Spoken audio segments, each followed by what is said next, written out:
Hi, I'm Ann Dolin with Educational Connections, and I want to introduce my friend, Dr. Ari Tuckman.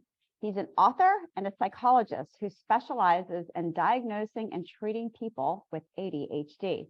He's here today to help us understand time blindness and how to help students become more productive. Welcome, Ari. Thanks for being here. It is great to be here. Tell us a little bit about what the term time blind means.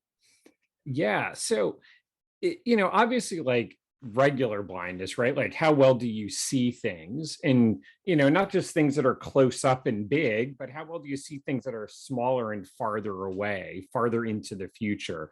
And, kind of by analogy, some people are just very aware of time, right? They see it very easily, right? They know what time it is now. They know about how long they've been doing something. They know about when they're supposed to transition to something else. Just that like internal clock just ticks a little bit more loudly. And then there are people who don't, right? Like they just, time is a lot more slippery. It's a lot more sort of dependent, right? Time flies when you're having fun and it crawls when you're bored, right? Like it really flies and it really crawls. And it's just really hard for some people, often people who have ADHD, to kind of track time, to see it and to sort of like manage it well. That makes sense. We see that in our students all the time. And I've heard that ADHD, when we think of time blindness, and I think you've said this before, it's too much present and not enough future. And I'm sure this affects kids when, often they can do the day-to-day assignments if it's due the next day, but it's, that assignment that's 2 weeks out.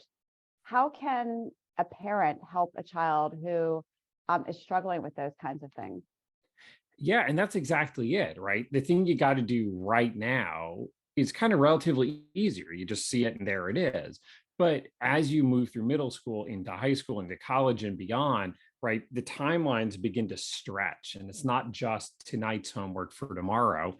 It's stuff that's due, days or weeks or maybe even months later. So so part of this is to understand and accept the fact that your teen, young teen, whatever, isn't going to see time and feel the future as much as you do as an adult, right? You've seen this movie before, you know how it ends, but that doesn't change what happens, right? So what it means is as the adult, you need to kind of step in more. You need to maybe provide more structure, more oversight, more sort of interim deadlines, like that thing teachers do.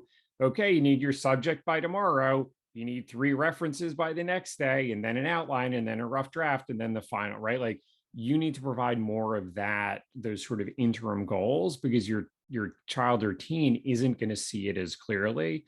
And when it comes to this, don't do the thing of like, she's 14, she should be able to ... It's like, well, does she? Can she? Like, does that actually work out?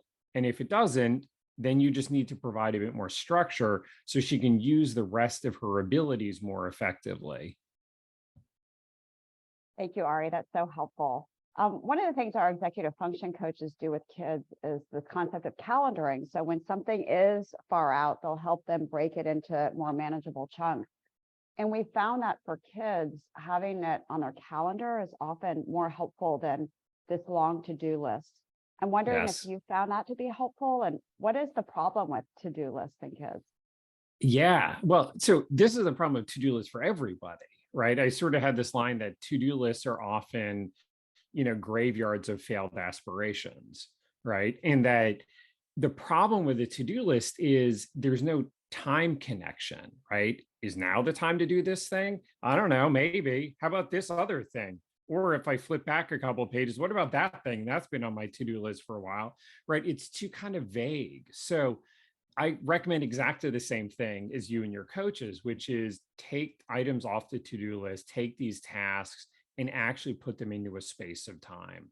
This Tuesday afternoon, this thing, I'll work on that on Wednesday, this thing, right? So like being specific, being intentional about it makes it a whole lot more likely that it actually happens. Now, the thing of it is you can't just willy-nilly sprinkle your to-do list across your calendar. You also need to actually like take a moment, think about it, plan it out, think about like contingencies. This has to be done before that. how much time do I have? What else do I need? Right. So there's a bit of cognitive work to be done in that, but that just is what it is. It's okay, right? It's more likely to work out well if you take a bit of time and think about and create a good plan to begin with.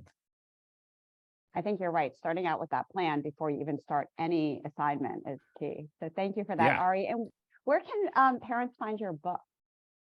I mean, my stuff's all over the place. I'm all over the internet, but my website is adultadhdbook.com. And I've got a bunch of information about my books and sample chapters and presentation recordings and all that. So lots of stuff there. And I know there's a big conference coming up for There is. folks and practitioners with ADHD. Tell us a little bit about that. Yeah, so this is the biggest ADHD conference of the year. It's sponsored by 3 organizations, CHAD, ADA, and ACO. It's going to be in Dallas this year, November 17th to the 19th, first in person in 3 years. I cannot say how psyched I am. Some of the sessions are also going to be streamed out to folks who want to watch at home. But it's like this massive family gathering. And as much as there are all the best speakers in the world of ADHD, there's also amazing conversations in the hallway and just all the rest of the good stuff that comes from being there in person, like just interacting with people that you're not going to be, in your living room. So chadd.org is, the best place to get some more information about it. Terrific, Ari. Thank you. I will see you there.